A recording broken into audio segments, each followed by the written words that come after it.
Assalamualaikum warahmatullahi wabarakatuh.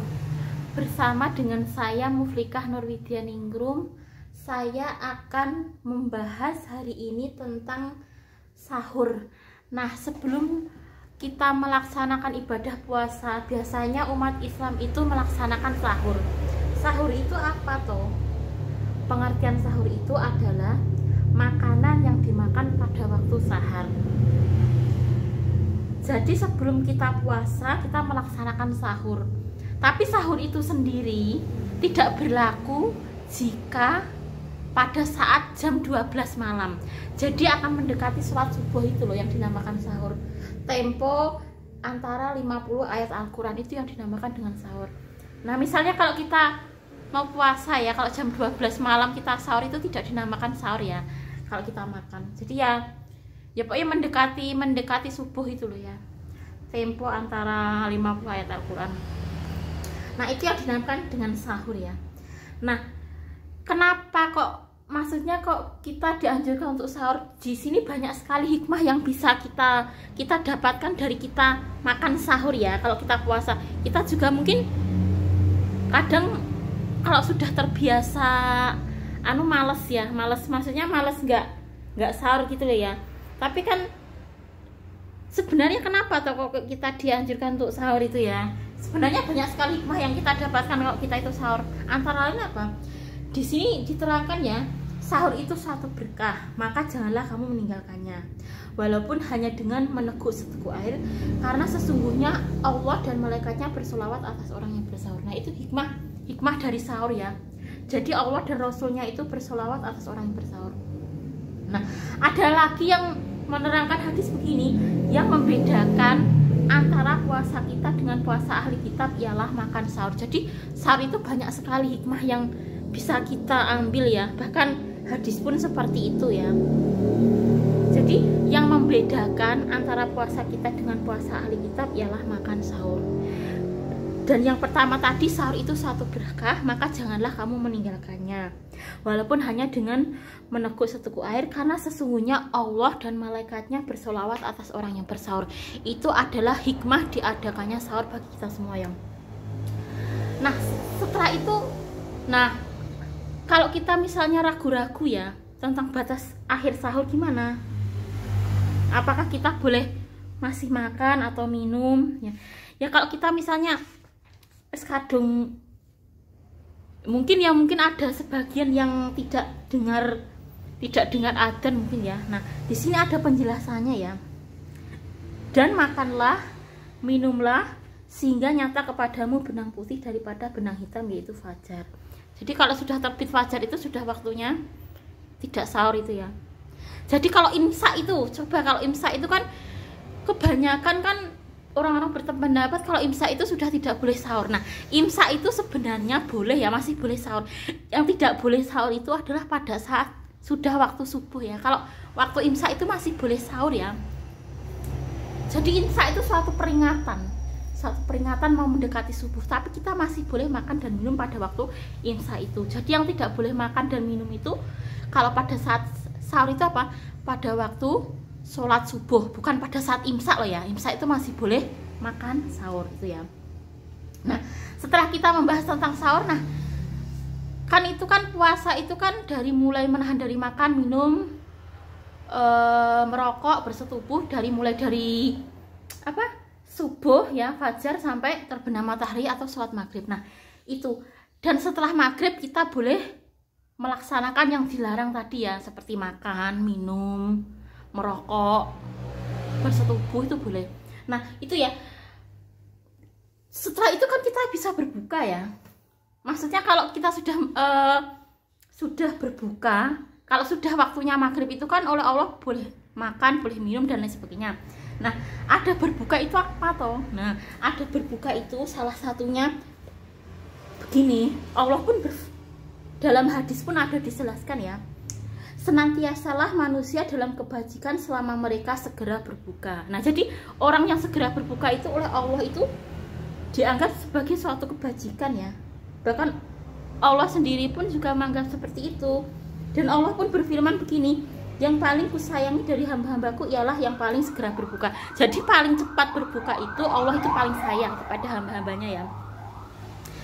Kalau sudah mulai adzan itu ya langsung misalnya apa minum seteguk air atau yang lain gitu ya. Maksudnya kalau semakin cepat berbuka itu Allah paling sayang gitu ya. Nah itu hadis-hadisnya banyak sekali ya mengenai adab berbuka. Tadi senantiasalah manusia dalam kebajikan selama mereka segera berbuka. Lalu yang paling kusayangi dari hamba-hambaku ialah yang paling segera berbuka. Itu tentang adab berbuka. Nah, berbuka puasa di sini juga ada ya. Disunahkan antara lain misalnya kalau ada kurma ya makan dengan kurma gitu ya. Ini cuma sunnah ya, kalau nggak dilaksanakan juga nggak apa-apa. Tapi dilaksanakan juga baik ya. Misalnya punya kurma, kalian berbuka dulu dengan kurma gitu ya. Kalau sudah ada adzan maghrib itu kalian berbuka dulu dengan kurma ya. Itu jika ia tidak memperoleh kurma lalu apa? Ya hendaklah berbuka dengan air. Ini sunahnya dari wudhu ya. Karena itu air bersih dan membersihkan. Maksudnya kalau keutamaan pertama itu kalau kita berbuka itu pertama makan kurma, kalau tidak ada kurma ya air gitu ya. Tapi kalau tidak dilaksanakan juga tidak apa-apa. Selain itu juga gini ya. Atau sesuatu yang tidak dimasak dengan api. Misalnya apa? Tidak dimasak dengan api. Yo makanan yang tidak dimasak dengan api. Misalnya buah-buahan itu kan tidak dimasak dengan api ya. Nah itu ya. Jadi segala sesuatu yang tidak dimasak dengan api atau kurma atau air itu ya. Yang disunahkan di dalam adab-adab berbuka puasa. Nah, dari kesimpulan di atas kita dapat mengambil kesimpulan. Yang pertama, menyegerakan berbuka puasa. Nah, jadi Allah itu paling sayang kepada hamba-hambanya jika hambanya itu menyegerakan berbuka. Walaupun dengan hanya seteguk air ya. Jadi sebelum sholat itu, sebelum sholat maghrib misalnya kita buka puasa dulu apa dengan sesuatu yang tidak dimasak dengan api ya. Nah, inti dari tadi adalah menyegerakan berbuka ya. Jadi Allah itu sangat sayang kepada hamba-hambanya jika hambanya itu menyegerakan berbuka. Yang kedua, sebelum sholat maghrib kita berbuka dahulu walaupun dengan hanya seteguk air atau kurma tadi ya kalau punya ya. Yang ketiga, berbuka dengan 3 biji kurma. Oh ya, 3 biji kurma ya bila tidak ada dengan sesuatu makanan yang manis dan tidak dimasak dengan api. Makanan yang manis itu seperti apa toh? Misalnya pisang ya, kates, nanas itu kan yang tidak dimasak dengan api kan ya, kayak kates, nanas ya, pisang gitu ya. Jadi segala sesuatu yang manis atau kurma atau segala sesuatu yang tidak dimasak dengan api itu bisa kita laksanakan ya. Itu adalah sunah-sunahnya sebelum maksudnya kalau kita berbuka puasa ya. Nah, tapi jika tidak ada buah-buahan bagaimana? Nah, jika tidak ada buah-buahan, misalnya tidak ada kates, tidak ada pisang ya, tidak ada nanas dan buah-buahan yang lain, bisa kita minum seteguk air atau kita minum air itu ya. Itu sunahnya. Tapi jika tidak dilaksanakan juga tidak berdosa, tapi jika dilaksanakan ya baik. Namanya sunnah. Nah, setelah itu ya, dan dikala berbuka. Nah, sekarang doa apa toh yang kita ucapkan pada saat kita berbuka puasa? Nah, yang kita ucapkan adalah gini. A'udzubillahi minasyaitonirrajim. Bismillahirrahmanirrahim. Zahabat duma'u wa batalatil urqu wa sabatal ajru insyaallah. Nah, itu ya. Itu yang sahih yang sesuai dengan perintah Allah ya, itu yang zahabat duma'u wa batalatil urqu wa sabatal ajru insyaallah. Itu bisa diamalkan karena sesuai dengan perintah Allah. Itu sudah sahih ya. Jadi bisa dilaksanakan. Saya ulangi lagi. Zahabat duma'u wa batalatil urqu wa sabatal ajru insyaallah. Itu doa dalam berbuka puasa yang sahih. Nah, selain itu masih banyak ya yang sahih yang bisa kita laksanakan. Salah satunya tadi zahabat duma'u wa batalatil urqu wa sabatal ajru insyaallah. Masih banyak doa berbuka puasa yang kita bisa laksanakan yang sesuai dengan tuntunan Allah ya. Banyak sekali, tapi salah satunya tadi ya, salah satunya gini ya, bisa kita laksanakan. Tapi ini, yang lainnya itu kebanyakan doib. Doib itu apa toh? Sebenarnya banyak sekali ya hadis itu tentang doa berbuka puasa, tapi banyak sekali yang tidak sahih ya. Tidak sahih itu apa toh? Tidak bisa kita amalkan ya. Jadi di dalam hadis itu ada hadis yang sahih dan ada hadis yang dhaif. Dhaif itu apa toh? Tidak bisa kita amalkan. Banyak sekali loh di dalam hadis itu yang palsu, dhaif ya, maudhu. Pokoknya yang benar-benar tidak bisa kita laksanakan. Sepertinya hadis tapi palsu. Banyak sekali loh ya. Jadi hati-hati. Jangan dikira hadis itu semuanya sahih bisa kita laksanakan. Yang bisa kita laksanakan yang saya sebutkan tadi ya. Zahabat duma'u wa batalatil urqu. Zahabat duma'u wa batalatil urqu wa sabatal ajru insyaallah. Ini insyaallah sahih ya. Sedangkan yang lain yang saya sebutkan ini nanti ya. Selanjutnya itu adalah dhaif. Dhaif itu apa? Dhaif itu adalah tidak bisa kita laksanakan. Meskipun di situ ada hadis yang menerangkan, tapi sebenarnya hadis itu tidak bisa kita laksanakan. Setelah ini ya nanti saya jelaskan yang dhaif itu apa. Banyak sekali ya ternyata hadisnya ya. Tapi sebenarnya hadisnya tidak bisa kita laksanakan. Banyak, ada yang mursal, ada yang dhaif ya. Yang sahih yang saya sebutkan tadi loh ya. Zahabat duma'u wa batalatil urqu wa sabatal ajru insyaallah, itu sahih. Yang saya sebutkan setelah ini ada yang mursal, ada yang dhaif. Nah, saya sebutkan salah satunya ya. Hadis yang ini adalah dhaif. Dhaif itu apa? Dhaif itu tidak bisa kita laksanakan ya, atau mungkin dipalsukan ya. Ada, saya sebutkan hadisnya. Doanya berbunyi seperti ini. Allahumma lakasumna wa ala rizqika aftorna fata'ubal minna innaka antas sami'ul alim. Ya Allah, untukmu kami berpuasa dan atas rizkimu kami berbuka, maka terimalah ibadah dari kami. Sesungguhnya engkau maha mendengar lagi maha mengetahui. Hadis ini dhaif. Kenapa? Karena dalam sanadnya ada perawi Abdul Malik bin Harun bin Antara. Yang dimaksud dhaif itu apa toh? Tidak bisa kita laksanakan. Ini ada di hadis, tapi hadis ini tidak sesuai dengan perintah Allah. Artinya dipalsukan gitu loh ya. Bunyi doanya saya ucapkan sekali lagi ya. Jadi kalian tidak bisa melaksanakan doa ini karena doa berbuka puasa ini dhaif, meskipun ada di hadis loh ya. Saya ulangi sekali lagi ya, kalau ada hadis seperti ini hadisnya dhaif, tidak bisa kita laksanakan ya.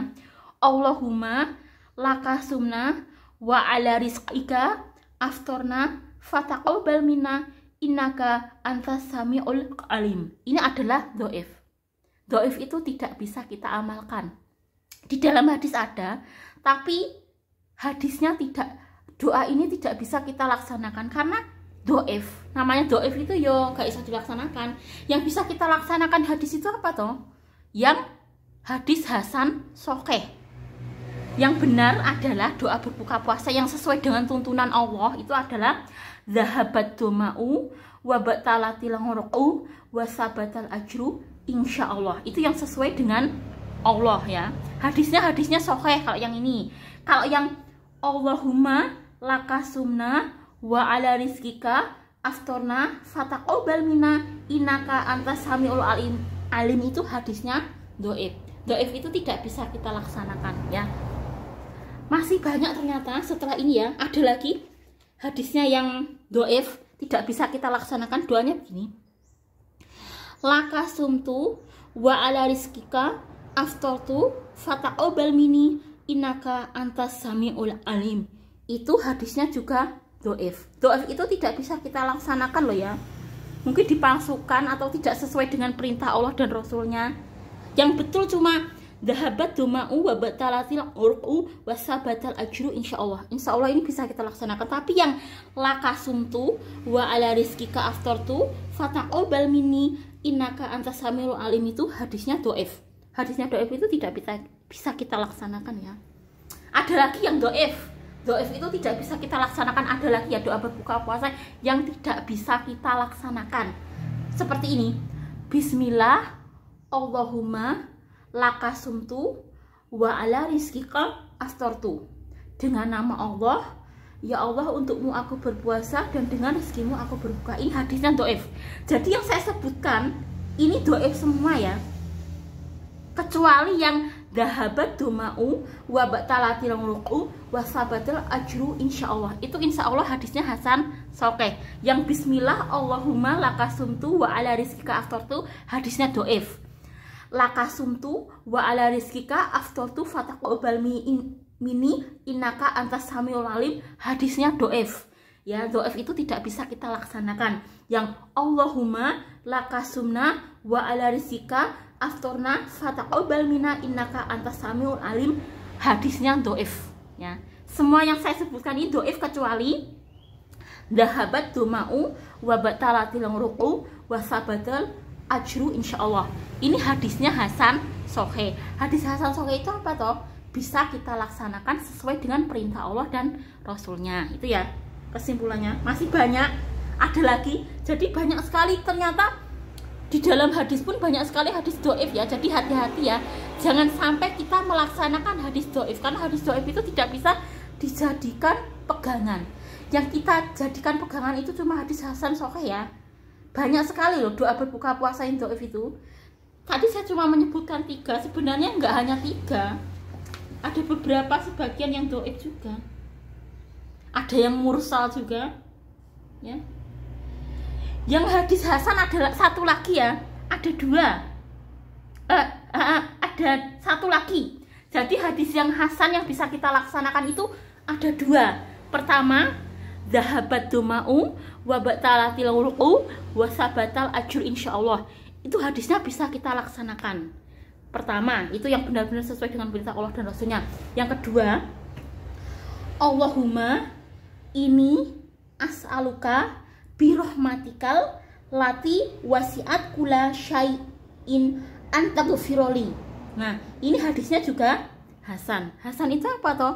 Bisa kita laksanakan. Jadi ada 2 doa berbuka puasa yang bisa kita laksanakan. Yang pertama, dhahabat duma'u wa batalatil ruku wa sabatal ajru insyaallah.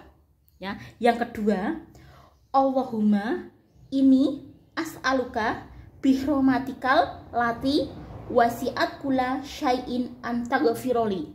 Ya, dua bacaan doa berbuka puasa ini bisa kita laksanakan. Selain yang saya sebutkan ini tidak sahih ya tadi ya. Yang saya sebutkan 3 tadi tidak sahih ya. 4 malahan yang dhaif sebenarnya. Yang dhaif itu 4. Yang sahih 2. Ya. Jadi yang bisa kita laksanakan yang 2 ini ya. Nanti masih ada penjelasan. Kalau belum jelas saya ulangi lagi ya. Tapi yang jelas yang bisa kita laksanakan cuma 2 berdasarkan firman Allah dan Rasulnya ya. Yang lainnya dhaif. Dhaif itu apa?